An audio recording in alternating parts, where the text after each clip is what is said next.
On va vous parler du projet Maker Lab.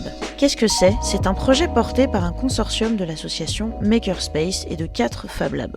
Un projet de 4 résidences qui vont permettre d'écrire une série de livrets de conseils, de lignes directrices pour aider et accompagner les tiers-lieux à améliorer l'inclusion de genre dans leurs espaces, auprès de leurs équipes et leur communauté. Aujourd'hui, nous vous plongeons au cœur de notre dernière résidence au Fab Lab La Verrière, où l'énergie créative a fusionné avec l'engagement pendant notre dernière journée de résidence Mixité en action. Dans cette vidéo, vous allez découvrir les coulisses de notre projet et entendre plusieurs voix.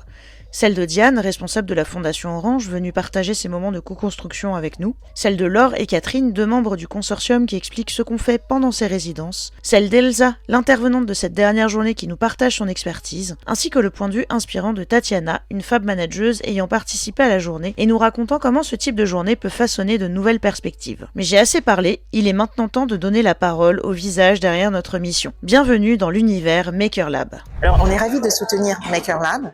Notamment parce qu'ils sont vraiment spécialisés sur le numérique et les femmes. On a beaucoup de programmes au sein d'Orange pour faire en sorte que les femmes soient aussi associées au numérique, qu'elles n'aient pas peur du numérique. On a fait une première session à Lannion. C'était très intéressant. Alors pour nous particulièrement, parce qu'en fait on est en Bretagne aussi. Donc ça nous permettait de rencontrer un autre lab et qui travaillait vraiment au tout début des pratiques d'inclusion chez eux. Ça nous a permis de les rencontrer aussi. Nous on se connaissait pas, en l'occurrence on habite à 2h30, donc c'était super chouette de pouvoir aller visiter leur lieu. On a profité pendant ces résidences en effet d'activer de mettre en avant des pratiques qui étaient un peu spécifiques à chaque lieu ou de partager des méthodologies. Après, on a fait une deuxième résidence à Tours. Là, c'était très chouette aussi parce qu'on travaillait sur les questions d'édition. Après, on a reçu chez nous à Quimper. Là, on était plutôt sur la question de l'inclusion au niveau des aménagements parce qu'en fait, on venait d'ouvrir notre lieu. Et donc, nous, on avait questionné un peu tout ça. On travaille avec Perrine Larvolsini, qui est ergothérapeute. On était surtout sur la question de l'inclusion handi dans l'aménagement. Je sais qu'à Quimper, on a eu un moment d'atelier.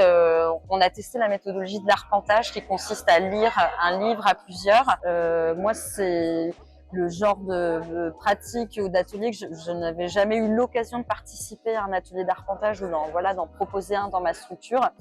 Et donc finalement de pouvoir tester, pratiquer de nouvelles méthodologies en petits groupes, dans un réseau de confiance, ça donne envie ensuite quand on revient dans sa structure de se dire tiens pourquoi pas je pourrais reprendre un peu la méthodologie et mettre en place de nouvelles animations, nouvelles activités.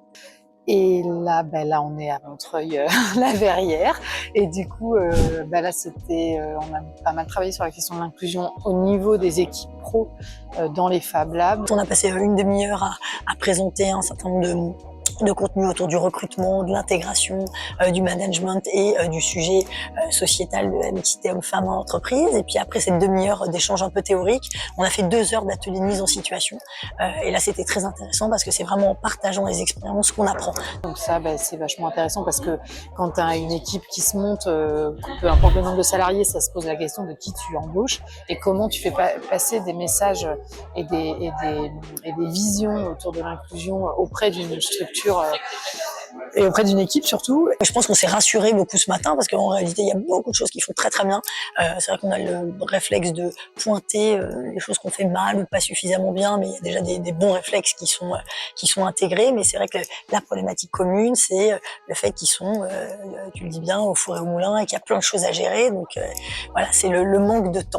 Voilà, c'était très intéressant en tout cas d'en discuter ensemble. Je retiens qu'en fait, il y avait énormément de tiers-lieux différents présents. Donc, c'est des problématiques qui touchent énormément de monde et beaucoup de gens ont surtout envie de s'en emparer et ça, je trouve ça super encourageant et positif.